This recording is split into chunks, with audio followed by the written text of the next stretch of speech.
সম্মানিত ভাইয়েরা, আল্লাহ তাআলা বলছেন, বান্দা তুই আমার পথে দিনকে বিজয়ী করার জন্য জান এবং মাল দিবি, আমি তোকে জান্নাত বুঝাই দেব। যা, যেরকম সুবহানাল্লাহ। বাড়িতে গিয়ে আয়াতটা দেখবেন, সূরা তাওবার 111 নম্বর আয়াত। আল্লাহ রাব্বুল আলামিন বলেন, ইন্নাল্লাহা আশতারা মিনাল মুমিনিনা আনফুসাহুম ওয়া আমওয়ালাহুম বিআন্না লাহুমুল জান্নাহ يقاتلون في سبيل الله فيقتلون ويقتلون وعدا عليه حقا في التوراة والإنجيل জোরে বলুন আল্লাহু আকবার। আল্লাহ রাব্বুল আলামিন মুমিনের জান এবং মালকে জান্নাতের বিনিময়ে কিনে নিয়েছেন। এরা কি করবে? আল্লাহর পথে সংগ্রাম করবে, নিজেরা শহীদ হয়ে যাবে, অন্যকে দুনিয়া থেকে বিদায় করে দেবে। সাহাবা একরামদের মধ্যে কি আকাঙ্ক্ষা কাজ করেছে? একজন অন্ধ সাহাবীর কথা মনে হয়ে গেল। সেই অন্ধ সাহাবীর নাম হলো আব্দুল্লাহ ইবনে উম্মে মাকতুম রাদিয়াল্লাহু তাআলা আনহু। তিনি আমার নবীজির জীবদ্দশায় বদর দেখেছেন, উহুদের কথা শুনেছেন, খন্দকের কথা শুনেছেন। বহু সাহাবী অংশগ্রহণ করে শাহাদাত বরণ করেছেন। যুদ্ধ যখন আসতো, এই অন্ধ সাহাবী নবীর কাছে গিয়ে বলতেন, ইয়া রাসূলুল্লাহ, আপনি আমাকে জিহাদের পারমিশন দিয়ে দেন, আমি জানমাল আল্লাহর পথে দিতে চাই, আমাকে জিহাদের পারমিশন দিয়ে দেন। আমার নবীজি বলতেন না, ও আমার আব্দুল্লাহ সাহাবী, তোমার চক্ষু নাই, আমি তোমাকে অনুমতি দিতে পারবো না। নবীজি তার জীবদ্দশায় কোনোদিন তাকে জিহাদের অনুমতি পারমিশন দেন নাই। রাসূল ইন্তেকাল করলেন। রাসূল ইন্তেকাল করার পরে প্রথম খলিফা সাইয়েদনা আবু বকর সিদ্দিক রাদিয়াল্লাহু আমল, তাকেও তিনি বারবার বলেছেন আমাকে যুদ্ধের পারমিশন দেন, তিনিও তাকে পারমিশন দেন নাই। দ্বিতীয় খলিফা ওমর ফারুকের শাসন আমল চলছিল। কাদেসিয়ার যুদ্ধ যখন শুরু হয়ে যাবে, এই অন্ধ সাহাবী বুড়ো হয়ে গেছেন সেই সময়। দ্বিতীয় খলিফা ওমরের সামনে এসে দাঁড়িয়ে সাইয়েদনা ওমর ফারুক রাদিয়াল্লাহুকে লক্ষ্য করে বলছে, খলিফাতুল মুসলিমিন আমিরুল মুমিনিন ওমর ফারুক রাদিয়াল্লাহু তাআলা আনহু, আমার কত বন্ধু জিহাদ করে জান মাল দিয়া জান্নাত কামায়া নিল, আজ পর্যন্ত আমার জান্নাত পাওয়া হলো না, আমি তো জান্নাত লাভ করতে পারলাম না। সাইয়েদনা ওমর ফারুক বলছেন, ও আমার ভাই আব্দুল্লাহ, আপনি কি বলতে চান বলুন। বদর দেখলাম, যেতে পারলাম না। উহুদের নাম শুনলাম, যেতে পারলাম না। খন্দকের নাম শুনলাম, সাদ ইবনে মুআজ শাহাদাত বরণ করলো। কত ভাই আমার জান্নাতে চলে গেল, আমি তো যেতে পারলাম না। আমিরুল মুমিনিন, শুনেছি কাদেসিয়ার যুদ্ধের ডাক এসেছে, আপনি আমাকে একটু পারমিশন দিবেন, আমি যুদ্ধের ময়দানে যাব। সাইয়েদনা ওমর ফারুক বললেন, ও আব্দুল্লাহ ইবনে উম্মে মাকতুম, আমি আপনাকে কেমন করে পারমিশন দেব, কারণ আপনার তো চোখই নাই। রাসূল আপনাকে যুদ্ধের পারমিশন দেন, আমি আপনাকে দিতে পারবো না। সঙ্গে সঙ্গে অন্ধ সাহাবী বলছেন, ভাই ওমর, আমি জানি আপনি আমাকে কেমনটা প্রশ্ন করবেন, আমার চোখ নাই, কিন্তু আমি আপনার জন্য উত্তর প্রস্তুত করেছি। উত্তরটা হলো, যদি আমার চোখ নাই, কিন্তু যুদ্ধের ময়দানে সবাই তো যুদ্ধ করতে যায় না, তরবারি চালায় না সবাই। কেউ তাবু পাহারা দেয়, কেউ রান্না বান্নার দায়িত্ব পালন করে, কেউ খাবারের ডিপার্টমেন্ট দেখে, কেউ কালিমার ঝান্ডা হাতে নিয়ে সামনে দাঁড়ায়া থাকে। আমি কোন ডিপার্টমেন্টে যেতে চাই না, অন্তত আপনি আমাকে যুদ্ধের পারমিশন দিয়ে দেন। আমি অন্ধ মানুষ, আমার হাতে যেন সবাই কালিমার ঝান্ডাটা যেন আমার হাতে তুলে দেয়, কালিমার পতাকা যেন আমার হাতে তুলে দেয়। আমি কালিমার পতাকা নিয়ে যুদ্ধের ময়দানে সবার সামনে আমি ঝান্ডাটা হাতে নিয়ে, নিশানটা হাতে নিয়ে আমি দাঁড়ায়া থাকবো। সেই দাঁড়ানো অবস্থায় আমি এক পায়ে দাঁড়িয়ে থাকবো, এক জায়গায় স্থির হয়ে দাঁড়িয়ে থাকবো, কারণ আমার তো চোখ নাই, আমি শত্রুকে দেখতে পারবো না। কিন্তু শত্রু আমাকে টার্গেট করে ফেলবে, আমার নড়াচড়া হবে না। শত্রুপক্ষ আমাকে লক্ষ্য করে তীর মারবে, সেই তীর বক্ষ ভেদ করবে, বুকের রক্ত ফিঙ্কে দিয়ে পড়বে, তাজা রক্ত বিলীন করে আমি শহীদ হয়ে আল্লাহর জান্নাত আমি বুঝায় নেব। জোরে কোন সুবহানাল্লাহ। আল্লাহকে বলবো, আল্লাহ তোমার পথে জান দিলাম, মাল দিলাম, তুমি আমাকে জান্নাত বুঝায়া দাও। সাইয়েদনা ওমর ফারুক রাদিয়াল্লাহু আনহু সেই দিন আব্দুল্লাহ ইবনে উম্মে মাকতুমের আবদারকে তিনি মানা করতে পারলেন না, পারমিশন দিয়ে দিলেন। ইতিহাসে পাওয়া যায়, কাদেসিয়ার যুদ্ধে অন্ধ সাহাবী অংশগ্রহণ করে তিনি শাহাদাত বরণ করে আল্লাহর জান্নাতে চলে গেছেন। জোরে কোন সুবহানাল্লাহ। আমার বন্ধুগণ, আমার ভাইরা, অনেক নামাজি আছে, নামাজ পড়তে রাজি আছেন, রোজা রাখতে রাজি আছেন, হজ করতে রাজি আছেন, কিন্তু আল্লাহর জমিনে দিন কায়েমের জন্য যে জিহাদের তামান্না রাখা দরকার, এই কাজে সে মনোযোগী না। কারণ যত রক্ত লাগে দেব, প্রয়োজনে লোক পাঠাবো, কিন্তু আমি যাব না। এরকম লোক মনে হয় বাংলার জমিনে নাই। আসতে বলবেন না, আছে না নাই? আছে না নাই? আছে। দিন কায়েমের জন্য যদি আমার নবীর দেহ থেকে রক্ত ছড়াতে হয়, আমার নবীর মতো মহামানবকে যদি বাড়ি ছাড়তে হয়, মামলা খেতে হয়, হামলা বরণ করতে হয়,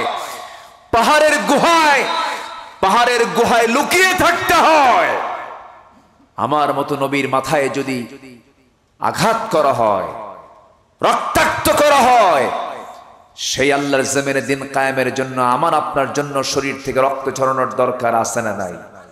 আসতে বলবেন না, আছে না নাই? আমরা যে জমিনে অবস্থান করছি, সেই জমিনে কি আল্লাহর দিন কায়েম হয়েছে? সেই দিন কায়েমের জন্য যদি বুকের তাজা প্রাণ ঢেলে দিতে হয়, সবাই কি রাজি আছেন? রাজি আছেন? কারা কারা হাত উঁচু করে দেখান মুসলমান। আল্লাহু আকবার, আল্লাহু আকবার। আমার নেতা তোমার নেতা, বিশ্বনবী মুস্তাফা। আমার নেতা তোমার নেতা, বিশ্বনবী মুস্তাফা। আল কোরআনের আলো, ঘরে ঘরে আলো। আল কোরআনের আলো, ঘরে ঘরে আলো। আল্লাহ তুমি সবার হাতকে কবুল করো। জোরে বলি আমিন, আরো জোরে আমিন। সম্মানিত ভাইয়েরা, সম্মানিত বন্ধুগণ, মুনাফিক চিহ্নিত হয়েছে নামাজে নয়, মুনাফিক চিহ্নিত হয়েছে দান সদকায় নয়, মুনাফিক চিহ্নিত হয়েছে পোশাকে নয়, মুনাফিক চিহ্নিত হয়েছে যুগে যুগে জিহাদের ময়দানে, মাঠে ময়দানে কারা কাজ করেছে আর কারা কাজ করে নাই।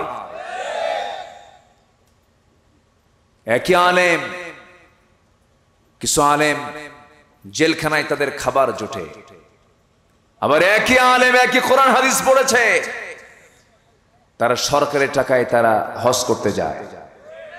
আসতে বলে, আসতে বলে, ঠিক কিনা বলেন?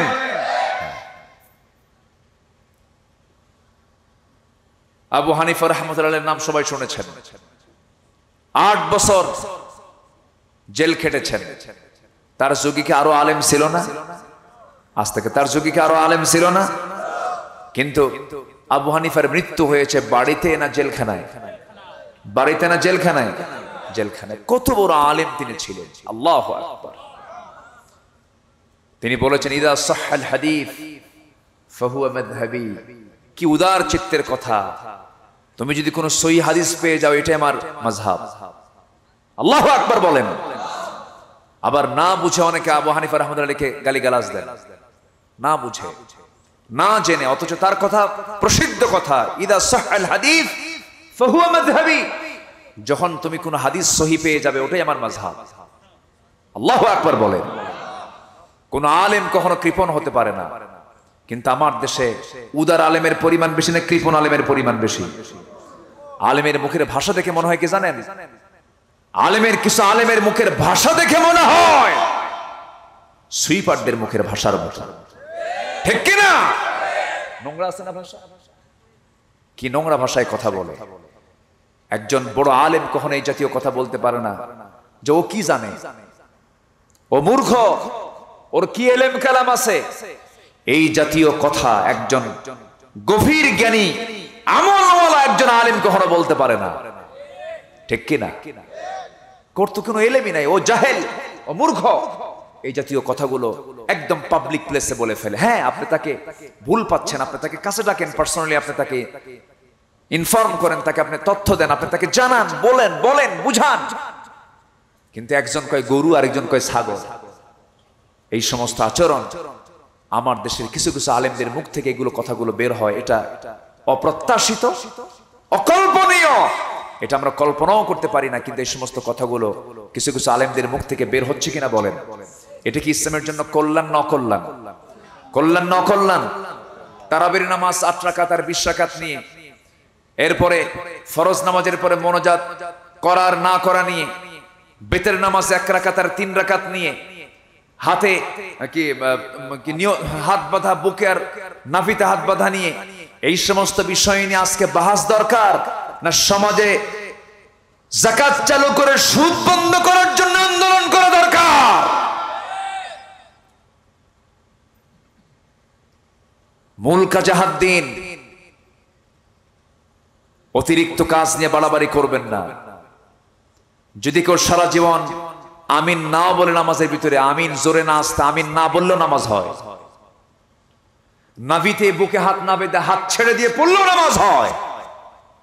আমি বছর 7 আগে হজে গেছি 2015 সালে, ফার্স্ট সফর আমার 2009 সাল, 15 সালে আমি হজে গেছি। আমার সঙ্গে কিছু হাজি, জাস্ট আমার ফ্রেন্ড যারা ছিল, তো ওখানে কিছু মুসল্লি নামাজ পড়তেছে, নিয়ত বেঁধেছে আল্লাহু আকবার বলে 2 হাত ছেড়ে দিয়ে বসে আছে। তা আমারে বলে যে হুজুর এটা আবার কেমন নামাজ, ও তো নিয়তই বাঁধে নাই। তো বললাম তুই কি এটা বাংলাদেশ পাইছিস নাকি? এ তো বাংলাদেশ না, গোটা পৃথিবীর সকল মুসলমান এসে এখানে নামাজ পড়ে। কেউ হাত বেঁধে নামাজ পড়ে, কেউ বুকে হাত বাঁধে, কেউ নাভিতে হাত বাঁধে, কেউ হাত বাঁধেই না, কেউ আমিন আসতে কয়, কেউ আমিন জোরে কয়। এটা ইসলামের সৌন্দর্য। যে যে সুন্নাহকে মানে এটা নিয়ে গন্ডগোল করার কোনো কিছু নাই, ঠিক কিনা? বড় আফসোসের বিষয়, ওজন মাপে ওজন, এলেমের ওজন মাপে, ওর এলেম কতটুকু, ওর এলেম কতটুকু, বুঝবা, ধীরে ধীরে বুঝবা। সম্মানিত ভাইয়েরা, সম্মানিত বন্ধুগণ, আমরা যে সিচুয়েশন, আমরা যে অবস্থায়, আমরা যে অবস্থানে আমরা আছি এই মুহূর্তে, যে সিচুয়েশনকে আমরা অতিক্রম করছি, যদি আমরা এক না হতে পারি, যদি আজকে মুসলমান যদি একটা ঐক্যের প্ল্যাটফর্মে না আসতে পারে, আমরা কোন প্রজন্মকে, আমরা আমাদের প্রজন্মকে কোন জাতির সামনে, কাদের সামনে রেখে যাচ্ছি, বড় চিন্তার বিষয়, ঠিক কিনা বলেন? আমার প্রজন্ম, আমার সন্তানরা কাদের দ্বারা প্রভাবিত হবে, এটা আজকে প্রশ্ন হয়ে দাঁড়িয়েছে। অতএব এই প্রিন্টিং মিডিয়ার মধ্য দিয়ে, কি বলে, এই স্যাটেলাইট মিডিয়ার মধ্য দিয়ে,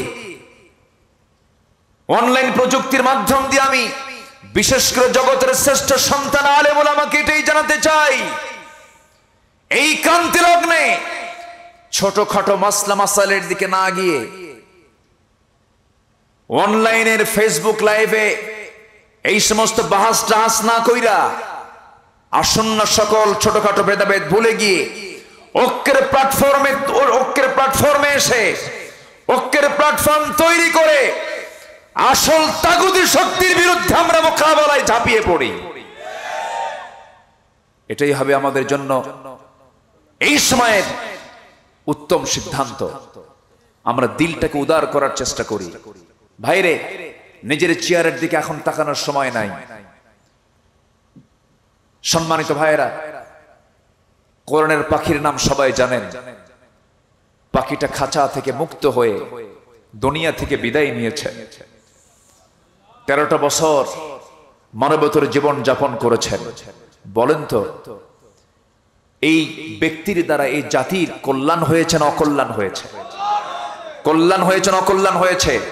তিনি ছিলেন গোটা মুসলিম উম্মার আদর্শ একজন মুসলিম তৈরি করার কারিগর। সে লোকটার মৃত্যু হলো বাড়িতে না জেলখানায়? বাড়িতে না জেলখানায়? অনেক শেখার আছে, অনেক বোঝার আছে। আকলমন্দ ইশারা বাসাত, সচেতন ব্যক্তির জন্য ইঙ্গিতটাই যথেষ্ট। কাউকে ছাড়বে না। আজকে গোল টুপিকে ধরেছে, কালকে লম্বা টুপিকে ছাড়বে না। আজকে কাটা পাঞ্জাবিকে ধরছে, কালকে জুব্বাওয়ালাকে ছাড়বে না। আজকে এই তরিকাকে ধরছে, ওই তরিকাকে ছাড়বে না। আগামীকালকে কাউকে ছাড়বে না। মুসলমান হচ্ছে ওদের প্রধান দুশ্মন, কাউকে ছাড়বে না তারা। এই জন্য আমাদের এক হওয়ার দরকার আছে না নাই? আসতে বলবেন, এক হওয়ার দরকার আছে না নাই? আচ্ছা, সম্মানিত ভাইয়েরা, কথা তো অনেক পড়ে আছে। আমি মূল আয়াতের দিকে আস্তে আস্তে আমরা চলে যাচ্ছি। আবার আমরা জিকির করবো, এই জন্য কার? জিকিরের 2 নম্বর অর্থ হলো সালাত। জিকিরের 2 নম্বর অর্থ কি? সালাত। সবাই কি নামাজ পড়তে রাজি আছি? সবাই নামাজ পড়ি তো ইনশাআল্লাহ? নামাজ পড়ি না? 5 ওয়াক্ত নামাজ পড়বেন কারা কারা একটু হাত তুলে দেখা। জোরে বলি ইয়া আল্লাহ, আরো জোরে বলি ইয়া আল্লাহ। আমাদেরকে 5 ওয়াক্ত সালাত আদায় করার তৌফিক তুমি আল্লাহ দিয়া দাও। জোরে বলি আমিন, আরো জোরে আমিন, আরো জোরে আমিন। আল্লাহ কবুল করুন, আল্লাহ কবুল করুন। নামাজ এটা একটা জিকির। আল্লাহ রাব্বুল আলামিন সূরাতুল জুমার ভিতরে বলেন, ইযা নুদিয়া লিস-সালাতি মিন ইয়াউমিল জুমআতি ফাসআউ ইলা যিকরিল্লাহি ওয়া যারুল বাই'a যালিকুম খায়রুল লাকুম ইন কুনতুম তা'লামুন। যখন তোমাদেরকে নামাজের জন্য আহ্বান করা হয় সেই সময় তোমরা কি করবে? ফাসআউ ইলা যিকরিল্লাহ, তোমরা জিকিরের জন্য রওনা দিয়ে দাও, চলে যাও। নামাজ এখানে জিকির, জিকির অর্থ নামাজকে বলা হয়েছে। আবার নামাজ যখন আদায় হয়ে গেল, নাম্বার 3 অর্থ হলো ফাইদা কুদিয়াতিস সালাতু ফান্তাশিরু ফিল আরদি ওয়াবতাগু মিন ফাদলিল্লাহ ওয়াযকুরুল্লাহা কাসীরান লাআল্লাকুম তুফলিহুন। যখন নামাজটা আদায় হয়ে গেল, নামাজ আদায় হওয়ার সঙ্গে সঙ্গে তুমি নামাজ শেষ করে বাইরে বের হবে, সেই সময় জেনে রাখবে ওয়াযকুরুল্লাহা কাসীরা, সেই সময় তুমি আল্লাহর জিকিরটা আরো বেশি করে করবে। কারণ নামাজ শেষ হলে তুমি ব্যবসার জায়গায় এসে বসবে, ওজন করার সময় তুমি স্মরণ করবে কাকে?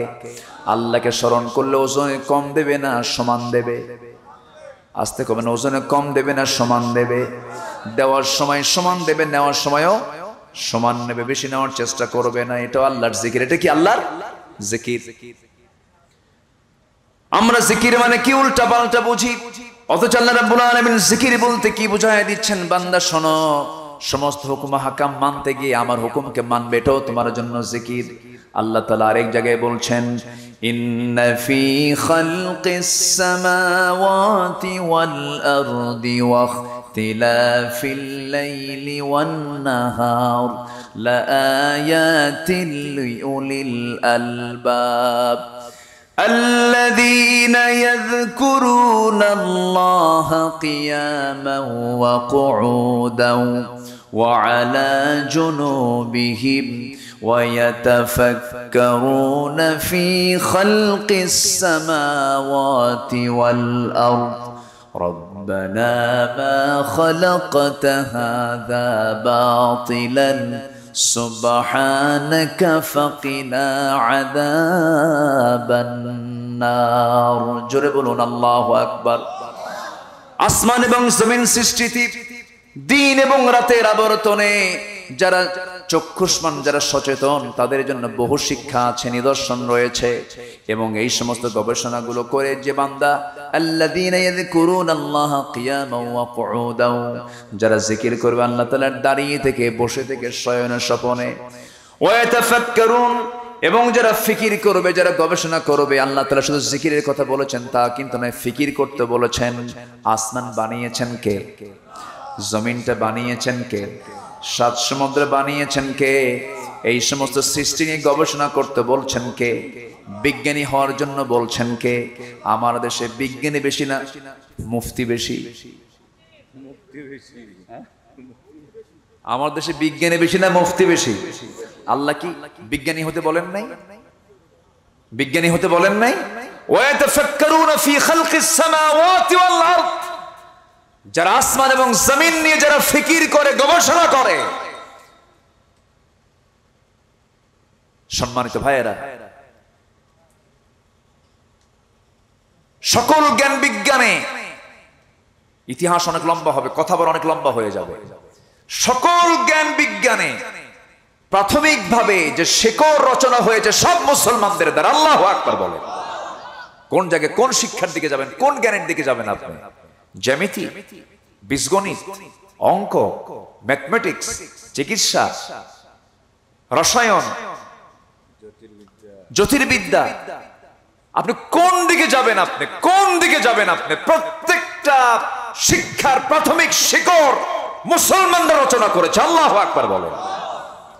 ইবনে সিনা, ইবনে খালদুন, আল খারাজামি, নাসিরউদ্দিন তুসি, গোটা পৃথিবীতে তারা প্রাথমিকভাবে তারাই অবদান রেখেছেন। আজকে মুসলমান কোরআন গবেষণা করে খুঁজে পায় কি জানেন? কোরআন গবেষণা খুঁজে পায় হলো রসুল নূর না মাটি, রসুল নূর না মাটি। মাঝখান থেকে গোটা দুনিয়া সব ওরা চুষে নিল, সব ওরা শেষ করে দিল। মুসলমান আমাদের জেগে ওঠার দরকার আছে না নাই? আসতে বলবেন না, আছে না নাই? জিকিরও করব, ফিকিরও করব। জোরে বলি ইনশাআল্লাহ, জোরে বলি ইনশাআল্লাহ। তাহলে জিকিরের মোটামুটি আমরা চারটা অর্থ একটু ভাঙ্গাচোরা ভাবে শুনলাম। এখন এই জিকিরটা আমরা করব, কিন্তু জিকির থেকে যদি আমরা নিজেকে গুটিয়ে রাখি, ফলাফল হলো দুনিয়ার জিন্দেগি তার জন্য সংকীর্ণ করে দিবেন কে? মানে দুনিয়াতে আমি সুখ পাবো না, পরিবারে সে সুখ পাবো না, সমাজে সুখ পাবো না, কোথাও সুখ পাবো না। বলেন তো, সত্যি করে বুকে হাত দিয়ে বলেন তো, আমরা কেউ কি ভালো আছি? আসতে কয়, কেউ কি আমরা ভালো আছি? বাড়িতে কোরআন তেলাওয়াত হয়? কই কই হয়? বাড়িতে কোরআন তেলাওয়াত হয় না। আজ থেকে 20 বছর আগের দিকে তাকান, বাগমারার যে কোনো গ্রামে আপনি ঢুকতেন, সেই সময় ফজরের পর পর গ্রামের মধ্যে ঢুকলে পরে গুনগুন গুনগুন করে মাদের, দাদিদের কোরআন তেলাওয়াত ভাসতো, কানে আসতো। সেই দাদিরা চলে গেছে আজকে। সেই দাদিরা যদিও তারা স্কুল কলেজে পড়াশোনা করেন নাই, কিন্তু কোরআনটা তারা ঠিকই সুন্দর করে তেলাওয়াত শিখেছিলেন পারিবারিক ব্যাকগ্রাউন্ডে। সেই সময় দাদা যখন দাদিকে বিয়ে করতে আসছে, প্রশ্ন করেছে কোরআন পড়তে পারো নাকি? আর এখনকার ভাইরা ভাবি বানাতে এসে যখন মেয়ে দেখতে আসে, তখন বলে তুমি কি ল্যাপটপ বোঝো নাকি? হ্যাঁ, ডান্স, হ্যাঁ তুমি কি ডান্স জানো? তুমি কি ল্যাপটপ বোঝো নাকি? ল্যাপটপের প্রোগ্রামগুলো কি কি প্রোগ্রামগুলো জানো একটু বলো। কিন্তু না না, একটা নারীকে যখন কোনো পুরুষ বিয়ে করতে যাবে, প্রথম প্রশ্ন হবে কোরআনটা তোমার সহিভাবে উচ্চারণ হয় নাকি? কারণ সন্তানকে প্রথম কোরআনের সবক দেবে কে বলেন? কে সবক দেবে? মা সবকটা দিয়ে দেবে। কিন্তু মা তো কোরআন পড়তে পারে না, তাহলে সন্তানকে শিখাবে কেমন করে? এই জন্য আমি সবার কাছে এই জিকিরের জন্য আহ্বান জানাবো, কোরআন নামক জিকিরের জন্য সবার কাছে আহ্বান জানাবো। সবার বাড়িতে যে সমস্ত মেয়েরা আছে তাদেরকে প্রথম সবক দিবেন। কি সবক দিতে হবে বলেন? কোরআনের সবকটা দিতে হবে। কোরআনটা শিখায় দিবেন, আপনি কোরআন শিখায় দিবেন, কোরআনটা হাতে তুলে দিবেন। আল্লাহর কসম করে আমি এই কথা বলে যাচ্ছি, আজকের এই মাহফিলে ওয়াদা করে যাচ্ছি, আল্লাহর কসম, আল্লাহর কসম, আল্লাহর কসম, কোরআনটা আপনার সন্তানের হাতে ধরায় দেন, আপনার সন্তানকে পাহারা দেবার জন্য পৃথিবীর কাউকে লাগবে না। আপনার সন্তানকে পাহারা দেবে এই কোরআন নিজে। জোরে কোন সুবহানাল্লাহ। এই জিকির ছাড়া কোনো উপায় নাই। এই জিকিরকে যদি আপনি বাদ দিয়ে দেন, ভয়ঙ্কর একটা কথা আল্লাহ রাব্বুল আলামিন বলছেন, ফাইন্না লাহু মাঈশাতান দানকা ওয়া নাহশুরুহু ইয়াওমাল কিয়ামাতি আ'মা। আল্লাহ বলছেন, তুই যদি এই কোরআন থেকে নিজেকে গুটিয়ে রাখিস, সেই জিকির যদি বাদ দিয়ে দেস, আমি তোকে কিয়ামতের দিন অন্ধ করে তুলবো, কানা করে তুলবো। কি ভয়ঙ্কর! নাউযুবিল্লাহ। বান্দা কিয়ামতের দিন চোখে দেখবে না, অন্ধ হয়ে উঠবে। সেই দিন আবার ওই বান্দাগুলো আল্লাহকে প্রশ্ন করবে, ক্বালা রাব্বি লিমা হাশারতানি আ'মা ওয়া ক্বাদ কুনতু বাসীরা। আল্লাহ, তুমি আজকে আমাকে কেন অন্ধ করে তুলেছো? আমি তো চক্ষুওয়ালা ছিলাম, আমার তো চোখ ছিল দুনিয়াতে, তুমি আমাকে অন্ধ করে কেন তুললা? আল্লাহ জবাব দিবেন, ক্বালা কাযালিকা আতাতকা আয়াতুনা ফানাসিতাহা। ও বান্দা, আমি তোমার কাছে আমার আয়াতগুলো দিয়েছিলাম, কিন্তু আয়াতগুলো থেকে তুমি নিজেকে দূরে রেখেছিলে, তুমি ভুলে গিয়েছিলে আয়াতকে। ভুলে যাবার কারণে আজকে আমি তোমাকে ভুলে গেলাম। কোরআনটাকে যদি তুমি না ভুলে, তুমি যদি কোরআনটাকে যদি মানতা, জিকিরটা যদি করতা, আজকেও আমি তোমাকে ভুলতাম না। কত ডেঞ্জারাস কথা। এই জন্য এক সেকেন্ডের জন্য এই জিকির থেকে, কোরআন থেকে দূরে থাকার কোনো সুযোগ আছে নাকি? সুযোগ আছে? সুযোগ নাই। যারা জাতি থেকে কোরআনকে দূরে রাখার চেষ্টা করছে তাদের পক্ষে কোনো কথা বলা যাবে? যারা জাতিকে কোরআন থেকে দূরে রাখার চেষ্টা করছে তাদের পক্ষে কোনো কথা বলবো আমরা? তাদের দলে যাব আমরা? যাদের কাছে কোরআন অসহ্য লাগে, কোরআনের আইনকে যারা বিতর্কিত কথা বলে, কোরআনের বিরুদ্ধে কথা বলে, বিরুদ্ধে অবস্থান নেয়, ওরা বলে কোরআনের আইন নাকি মধ্যযুগীয় আইন, এই জাতীয় যারা কথা বলে ওদের মুখে জুতা মারা দরকার। সম্মানিত ভাইয়েরা, সম্মানিত বন্ধুগণ, আমরা ইমানের যদি সমৃদ্ধি আনতে চাই, এই জিকিরের দরকার সবার পড়না, সবার আগে আমরা কোরআনটা শুনবো, কোরআন পড়বো, কোরআন মানবো, কোরআন বুঝবো, কোরআনের আন্দোলন করব, কোরআনের আইন সমাজে বাস্তবায়ন করার জন্য আমরা আন্দোলন করব। জোরে বলি ইনশাআল্লাহ। এই আশাবাদ আমি সবার কাছে কামনা করতে চাই। আমি কি শেষ করে দেব? আমি কি আলোচনা চালাবো? আর কতক্ষণ শুনবেন আপনার আলোচনা? ফজর পর্যন্ত? আচ্ছা ঠিক আছে, সবাই থাকবেন, আমি যাই। আর কি করব? জি জি জি, আচ্ছা জি, ইনশাআল্লাহ। আমার সেলিম ভাই এই মাদ্রাসার দায়িত্ব নিয়েছেন, বলি আলহামদুলিল্লাহ। এই একটা লোক উঠবেন না কিন্তু। আমার দেশে আবার একটা ট্র্যাডিশন চালু আছে, চাইতে গেলে এমারে দৌড়। এটা খুব খারাপ একটা অভ্যাস। কেউ যাবেন না? একটু বসেন। হ্যালো, আসলে ফজর বলছেন, ফজর পর্যন্ত কিন্তু আপনারা অর্ধেকই থাকবেন না। ইতিমধ্যে এইটা নিয়ে ফাঁকা হয়ে গেছে, ওইদিকে ফাঁকা হয়েছে। এই জন্য আমরা আধা ঘন্টা চালাবো। এই আধা ঘন্টা মেহরবানি করে কেউ উঠবেন না, কথা দিলেন তো? কারো কোনো অসুবিধা নাই তো? আচ্ছা, বলি আলহামদুলিল্লাহ। জোরে বলি আলহামদুলিল্লাহ। তাহলে আমরা প্রস্তুতি নেব কি দুনিয়ার না আখিরাতের? দুনিয়ার না আখিরাতের? আখিরাতের প্রস্তুতির মধ্যে এক নম্বর প্রস্তুতি হলো ফরজ লঙ্ঘিত কোনো গুনাহ আমরা করব না। জোরে বলি ইনশাআল্লাহ। ফরজ গুনাহ মানে যেগুলো ফরজ লঙ্ঘন হয়, নামাজ ছেড়ে দেওয়া কি ছোটখাটো কোনো গুনাহ? এটা ফরজ লঙ্ঘিত গুনাহ। রোজা বাদ দেওয়া কি ফরজ লঙ্ঘিত গুনাহ। বউকে পর্দায় না রাখা কি ফরজ লঙ্ঘিত। আস্তে কোন এটা কি ছোটখাটো গুনাহ নাকি? অনেকে নিজের বউকে সুন্দর করে সাজগুজ করায়া, বৈশাখে হোন্ডার পিছনে তুলে, হলুদ শাড়ি পরায়া, গোটা বাগমারা ঘুরাইয়া বন্ধু বান্ধবকে বলে, দেখো তো আমার বউটা দেখতে কেমন। আছে না নাই? আছে। আবার বিশেষ দিনে বউকে সুন্দর করে অর্ধলগ্ন করে ক্যামেরা দিয়ে ছবি তুলে ফেসবুকে আপলোড দিয়ে পোস্ট করে লেখে, প্রিয় বন্ধুরা আসুন আমার বউটাকে সবাই জামাতের সাথে দেখি। জোরে কোন নাউজুবিল্লাহ। এটা কি ছোটখাটো গুনাহ না ফরজ লঙ্ঘিত গুনাহ? ফরজ লঙ্ঘিত গুনাহ, মারাত্মক গুনাহ। এই সমস্ত কোন গুনার কাজে আমরা পা দেব না। জোরে বলি ইনশাআল্লাহ। আমার বাড়িতে আমার মেয়ে, আমার স্ত্রী, আমার মা, আমার বোন, তাদের দিকে আমাদের খেয়াল করার দরকার আছে না নাই? আসতে বলবেন না, আছে না নাই? তারা পর্দা করবে না, আমি হব দায়ুস। আমি হব কি দায়ুস হয়ে যাব।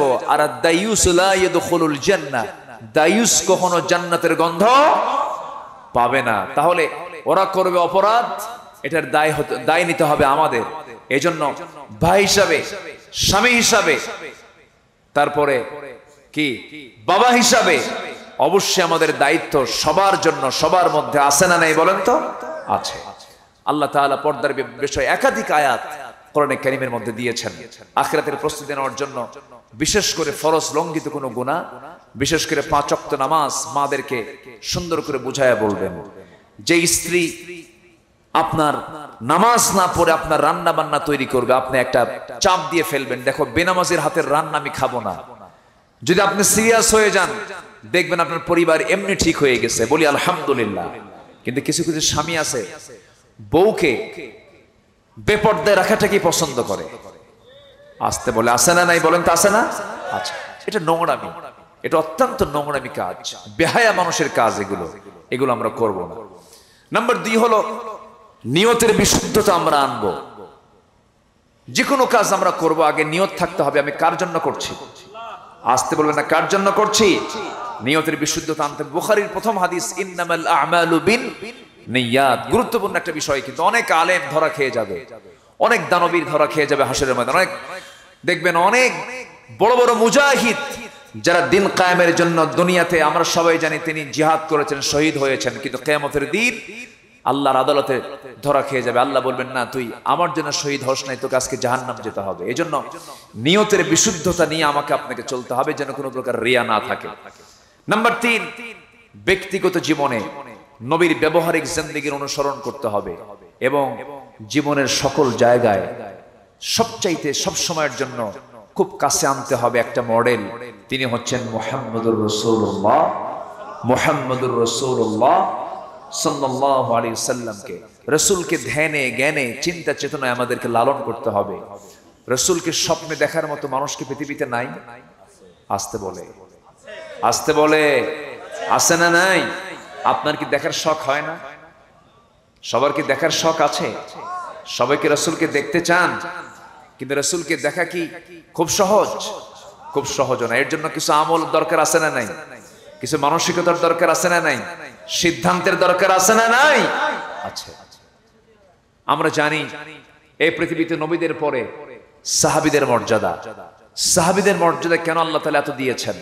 আমি আমার ভাঙ্গাচোরা যে স্টাডি আমি করেছি, আমার কাছে মনে হয়েছে সাহাবীদের মর্যাদা সবচেয়ে বেশি হওয়ার 1 নম্বর কারণ হলো সকল সাহাবী তারা রিয়েলি তাদের নিজের জীবনের চাইতে রাসূলকে বেশি ভালোবেসেছেন। জোরে বলি আলহামদুলিল্লাহ। আমিও যদি ইমানের দাবি অনুযায়ী আমার জীবনের চাইতে রাসূলকে বেশি মহব্বত করতে পারি, ভালোবাসতে পারি, অবশ্যই আমার সম্মান, আমার মর্যাদা আমার আল্লাহর কাছে অনেক বেশি হয়ে যাবে। বলি আলহামদুলিল্লাহ। সাহাবে কেরাম খুব ভালোবাসতেন। ছোট্ট একটি ইতিহাস আমার মনে পড়লো। আমি মূল আলোচনার পয়েন্টগুলো আমি শেষ করে ফেলেছি, কারণ অনেক রাত হয়েছে। তো আমার ভাই যেহেতু বললেন কিছু কথা, আমি একটু শেষের দিকে একটু বাড়িয়ে বলছি। একজন সাহাবী ছিলেন আমার নবীজির খুব প্রিয় সাহাবী। রাসূল তাকে খুব ভালোবাসতেন এবং তিনিও রাসূলকে খুব ভালোবাসতেন। আমার নবীজির জীবনে 2টা জায়গায় সবচেয়ে বেশি খাবার কষ্ট তিনি পেয়েছিলেন। একটা হলো মক্কার জিন্দেগিতে থাকা অবস্থায় যখন তায়েফে গিয়ে যখন কালিমার দাওয়াত দিতে গেছিলেন, একটানা 3 দিন 3 রাত তার পেটে পানি পর্যন্ত যায় না। আরেকটা হলো জিহাদের ময়দান, সেটা হলো 3 নম্বর যুদ্ধ, বদর, উহুদ, এরপরে কি বদর, উহুদ, খন্দক। খন্দকের যুদ্ধকে হাসাবের যুদ্ধ বলা হয়। তো খন্দকের পরীক্ষা খনন করার সময় আমার রাসূল নিজে কোদাল হাতে নিয়েছিলেন। 1 দিন 2 দিন 3 দিন না 4 দিন পর্যন্ত আমার নবীজি এই খন্দকের পরীক্ষা খনন করতে গিয়ে একদিকে কোদাল মারার কাজ, পরীক্ষা খননের কাজ, ওইদিকে খাবারের সংকট চরম, কোনো খাবার ছিল না, পানি ছিল না। একটানা 4 দিন পর্যন্ত রাসূল না খাওয়া। এমনকি রাসূল কাউকে না জানায় ক্ষুধার যন্ত্রণা সহ্য করতে না পেরে কাপড়ের নিচে পেটের সাথে তিনি পাথর পর্যন্ত বেঁধেছিলেন। কেউ দেখে নাই, কিন্তু একজন খুব কাছের সাহাবী রাসূলের পেটে পাথর বেঁধেছেন, উনি দেখে ফেলছেন। আমার নবীজি পেটে পাথর বেঁধেছেন, কেউ দেখে নাই, কিন্তু ওই সাহাবী দেখে ফেলে চোখের পানি আটকাতে না পেরে কানে কানে এসে বলছেন, হুজুর আপনি সবার চোখ ফাঁকি দিতে পেরেছেন, কিন্তু আপনি আমার চোখটা ফাঁকি দিতে পারেন নাই, আপনি আপনার পেটে পাথর বেঁধেছেন। রাসূল বললেন, জাবির রে, তুমি আমাকে কেমন করে দেখলে, কেমন করে জানলে? বলছেন, ইয়া রাসূলুল্লাহ, আমি আপনাকে দারুণ ভালোবাসি, আমি আপনাকে ভালো করে চিনি জানি। আপনি পেটে পাথর বেঁধেছেন। রাসূল বললেন, নাও জাবির, কাউকে বলতে যেও না। হুজুর আমি কাউকে বলবো না, তবে হুজুর এই ক্ষুধার যন্ত্রণা আপনার দেখে আমার ভালো লাগতেছে না, আপনি যদি পারমিশন দেন আমি একটু বাড়িতে চলে যাব। কেন, কি করবা? আমি গরিব মানুষ, ছোট্ট একটা ছাগল আমার বাড়িতে আছে, ছাগলটা জবাই করব, আপনাকে খাওয়ায় দেব, আপনি যদি অনুমতি দেন আমি যেতে পারি। যাও, অনুমতি দিয়ে দিলাম, চলে যাও। বাড়িতে গিয়ে বললেন, বউ আমার জীবনের শ্রেষ্ঠ দিন আজকে আমার জন্য, নবীজি আমার বাড়িতে তাশরীফ আনবেন, ছাগলটা জবাই করে ফেলি। ছাগলটা জবাই করা হলো। 5 থেকে 6 কেজি ওজনের ছাগল জবাই করলেন।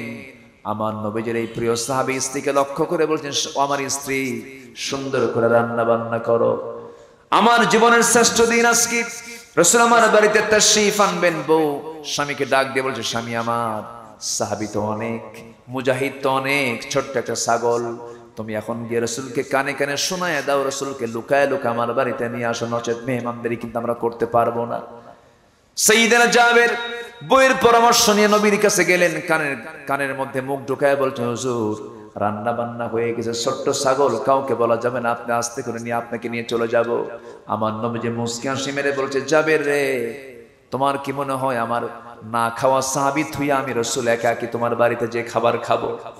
তোমার কি এটা মনে হয় নাকি এমন নেতা আমি নই, এমন নেতৃত্ব আমি তৈরি করি নাই, আমার কর্মীগুলো না খেয়ে থাকবে, আমি পেট উদর পূর্তি করে খাবো? এটাও কখনো হতে পারে না। কর্মীও খাবে, আমিও খাবো, কর্মীও খাবে না, আমিও খাবো না। এই কথা বলে নবীজি দাঁড়িয়ে গেলেন। দাঁড়িয়ে গিয়ে বলছে, সাহাবীরা তোমরা জানো কিনা জানি না, আমার জাবের আমাকে তার বাড়িতে দাওয়াত দিয়েছে, আর আমি রাসূল তোমাদের সবাইকে দাওয়াত দিলাম, চলো জাবেরের বাড়িতে দাওয়াত।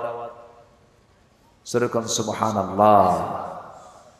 সাইয়েদনা জাবেরের চোখ মুখ ছোট হয়ে গেছে। রাসূলকে বলছেন, হুজুর এত বড় মুসিবতে পড়ে গেলাম, দিলাম দাওয়াত আপনাকে, 5 কেজি 6 কেজি ওজনের ছাগল, আপনি 600 জন সাহাবীকে দাওয়াত দিলেন, আমি এখন কি করব? এখন আমি তো চরম বেকায়দায় পড়ে গেলাম। রাসূল বললেন, জাবের আমি কি একা যেতে পারি? আমি সবাইকে দাওয়াত দিয়েছি, তুমি কোনো চিন্তা করো না, বান্দা যার রিজিকের দায়িত্বটা। একটু আস্তে করুন সুবহানাল্লাহ, এটা জোরে বলেন সুবহানাল্লাহ। আমার নবীজি চুপ মেরে গেলেন, বললেন, জাবের তুমি বাড়িতে চলে যাও। সাইয়েদনা জাবেরকে বাড়িতে পাঠিয়ে দেওয়া হলো। বাড়িতে সেই স্ত্রীকে বলছেন, স্বামী আমার স্ত্রী, তোমার কথা মতো রাসূলকে কানে কানে গিয়ে বললাম, কিন্তু কাম তো হলো না, রাসূল মাইক দিয়ে সবাইকে বলে দিয়েছেন, এখন কি করা যায়? বউটাও বলে ফেলতেছে, আমার স্বামী জাবের চিন্তা করবেন না, বান্দা যা রিজিকের দায়িত্ব তার। জোরে বলেন সুবহানাল্লাহ, আরো জোরে সুবহানাল্লাহ। আল্লাহ কি পারেন না? আসতে বলবেন, আল্লাহ কি পারেন না? আল্লাহ অবশ্যই পারেন। কোনো চিন্তা করবেন না আমার স্বামী, মেহমান আসা মানে আমাদের জন্য বরকত। মেহমান কি কখন আমরা বরকত শূন্য মনে করব না, বরকতের মাধ্যম মনে করব। রাসূল নিয়ে আসবেন, কোনো সমস্যা নেই, আল্লাহর ফয়সালা, আল্লাহই ফয়সালা করে দিবেন। আমার নবীজি রওনা দিলেন।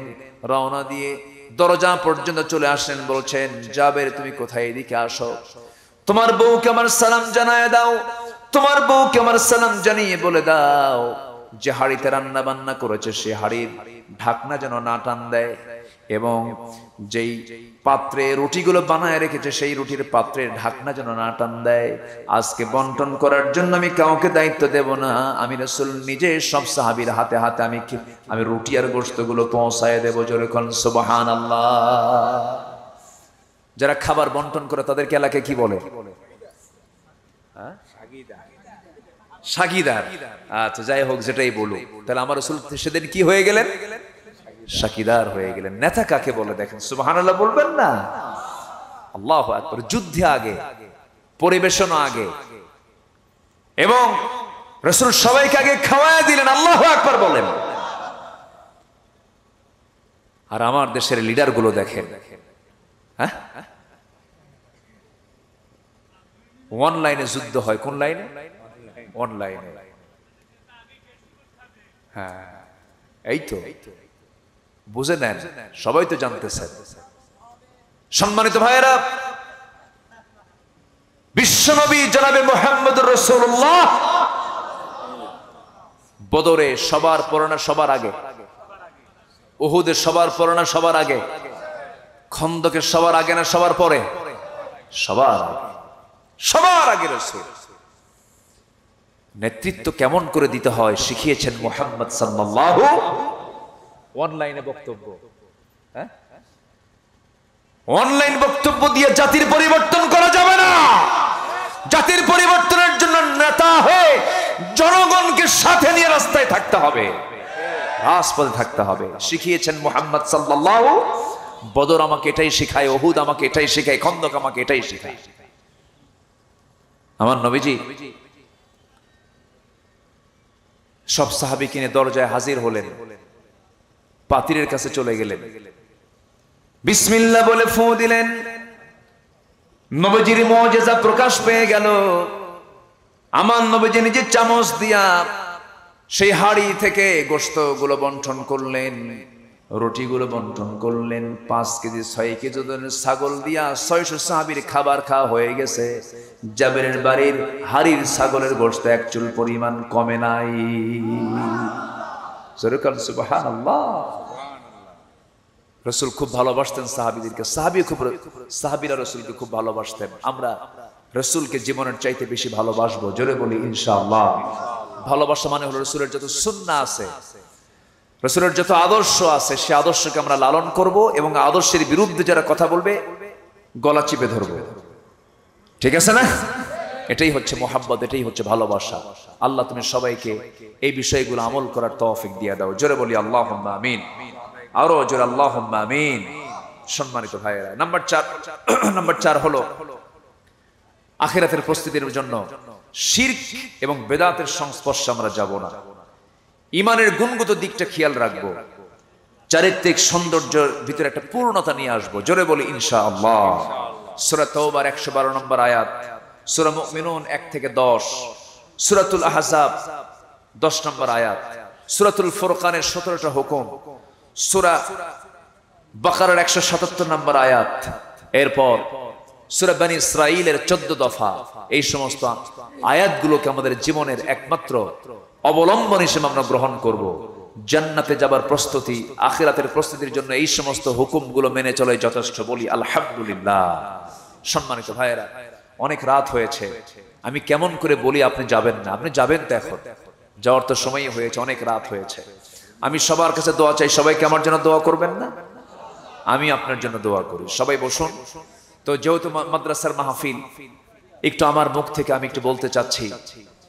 আমি মুসাফির অবস্থা এখন আছি এবং শেষ রাতের সময় অনেকের বাপ মা দুনিয়া থেকে বিদায় নিয়েছেন, অনেকের আত্মীয় স্বজন দুনিয়া থেকে বিদায় নিয়েছেন, অনেকে অসুস্থ আছেন। আমরা যে কোনো নিয়ত করে আমরা মাদ্রাসার জন্য যদি কিছু পারি, এই তাহাজ্জুদের সময় আমরা কম বেশি আমরা অবশ্যই দেওয়ার চেষ্টা করব, জোরে বলি ইনশাআল্লাহ। আমরা এ পর্যন্ত আমি একটা বারের জন্য আমি কিন্তু জিকির করি নাই আপনাদের সাথে, আমি কোন সময়ও নেই না, চাও খাই নাই, জিকির করি সুবহানাল্লাহ।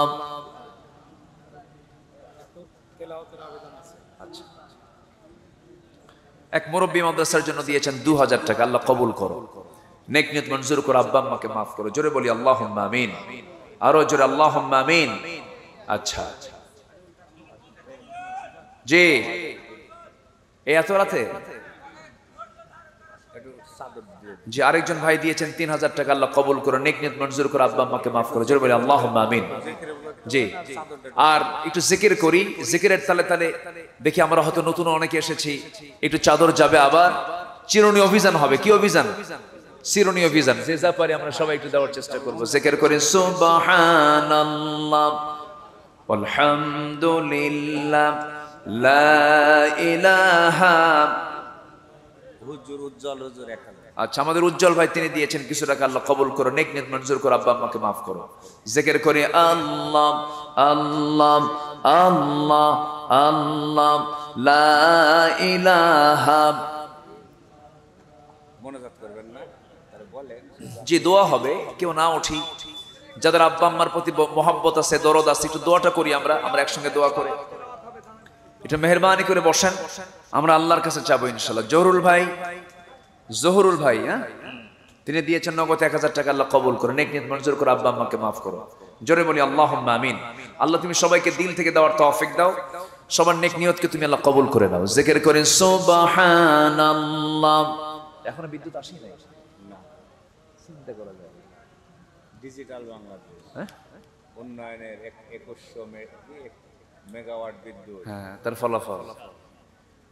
জি, আমরা নামাজের মতো করে বসি, আমরা তাশাহুদের সূরাতে নামাজের মতো করে বসি, বিনয়ী হয়ে আমরা আল্লাহর কাছে চাবো, আল্লাহ যেন আমাদের গুনাহগুলোকে মাফ করে দেন। পিন্টু ভাই 1000, আরো পেন্টু ভাই দিয়েছেন 1000 টাকা ভবানীগঞ্জ থেকে, লোটন ভাই দিয়েছেন 2000 টাকা, আল্লাহ কবুল করো, নেক নিয়ত মঞ্জুর করো, আব্বা আম্মাকে মাফ করো, জোরে বলি আল্লাহুম্মা আমিন। এসো না আল্লাহর নামে গান গাই, এসো না মন প্রাণ জোড়াই, এসো না মন প্রাণ জোড়াই। আল্লাহু আকবার বলো, আল্লাহু আকবার, আল্লাহু আকবার বলো, আল্লাহু আকবার।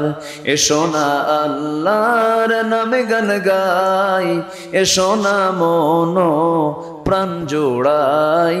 আল্লাহু আকবার বলো, আল্লাহু আকবার, আল্লাহু আকবার বলো, আল্লাহু আকবার। জি, একটু মেহেরবানি করে আমরা দোয়ার দিকে যাব। এর আগ দিয়ে যে যা পারে আমরা একটু দেওয়ার চেষ্টা করবো ইনশাআল্লাহ। তুমি সবাইকে দিল থেকে দেওয়ার তৌফিক দাও। জি, আমরা সবাই আল্লাহর কাছে চাবো, আল্লাহুম্মা আমিন। আল্লাহুম্মা আমিন। রব্বানা যালামনা أنفسنا وإن لم تغفر لنا وترحمنا لنكونن من الخاسرين।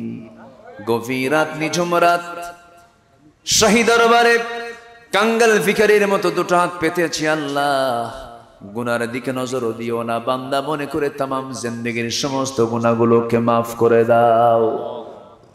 জনম দক্ষিণী মা যারা দুনিয়া থেকে বিদায় নিয়েছেন, জিন্দেগীর গুনাহগুলো মাফ করো, কবরগুলোকে জান্নাতের বাগিচা বানায়া দাও। আব্বা আম্মার জন্য কি দোয়া তাও তুমি আল্লাহ শিখিয়ে দিয়েছো। দিল থেকে সবাই বলুন, রব্বিরহামহুমা কামা রব্বায়ানি সগীরা। এই যে ঈদ চলে গেল, রমজান চলে গেল রে। এই ঈদের ভিতরে, রমজানের মধ্যে আমার মা শেষ রাত্রে আমাকে জাগায় দিয়েছেন খাবার খাওয়ানোর জন্য। ঈদের দিন গোসল করাইয়া দিয়া, নতুন পাঞ্জাবি পড়াইয়া দিয়া, আতর সুরমা লাগাইয়া দিয়া বাবার হাতে তুলে দিয়েছেন আমারে। সেই মা সেই বাবা আজকে দুনিয়া থেকে অনেকের বিদায় নিয়েছেন। দিনগুলো আসে, বাবার কথা মনে হয়, মার কথা মনে হয় রে। আব্বা আম্মা যারা চলে গেল, জিন্দেগীর গুনাহগুলো মাফ করো, কবরগুলোকে জান্নাতের টুকরা বানাইয়া দাও। আব্বা আম্মার জন্য কি দোয়া তাও তুমি আল্লাহ শিখিয়ে দিয়েছ। আওয়াজ দিয়ে সবাই বলুন, রব্বিরহামহুমা কামা রব্বায়ানি সগীরা, রব্বিরহামহুমা কামা রব্বায়ানি সগীরা। আয় আল্লাহ তাআলা, বিশেষ করে এই মাহফিলের আয়োজন যারা করলেন, শোনার জন্য দূর দূরান্ত থেকে যারা আসলেন, বিনিময়ে কিয়ামতের কঠিন ময়দান, যেদিন কেউ কাউকে চিনবে না, এমনকি মা সন্তানকে পর্যন্ত স্বীকার করে বসবে, যেদিন মানুষ কাঁদতে কাঁদতে চোখের পানিগুলো ফুরে যাবে, চোখ থেকে রক্ত বের হওয়া শুরু হয়ে যাবে, সেই কঠিন মুসিবতের দিনে মাহফিল সবার জন্য নাজাতের মাধ্যম তুমি আল্লাহ বানায় দিও। আমার সেলিম ভাইকে কবুল করে নাও, মাদ্রাসাকে কবুল করো, শিক্ষক ছাত্র কমিটির ভাইদেরকে তুমি আল্লাহ দয়া করে কবুল আর মঞ্জুর করে নাও। আয় আল্লাহ তাআলা, আশেপাশে কত মাইয়া শুয়ে আছে, কবরবাসী হয়ে আছে, এতিমের মতো অসহায় হয়ে পড়ে আছে, কবরবাসীর জন্য দোয়া করি। যারা মানে হালাত নিয়ে দুনিয়া থেকে বিদায় নিল রে আল্লাহ, কবরগুলোকে তুমি আল্লাহ জান্নাতের বাগিচা বানাইয়া দাও। আয় আল্লাহ তাআলা, দুনিয়া থেকে কোন দিন বিদায় নেব জানি না।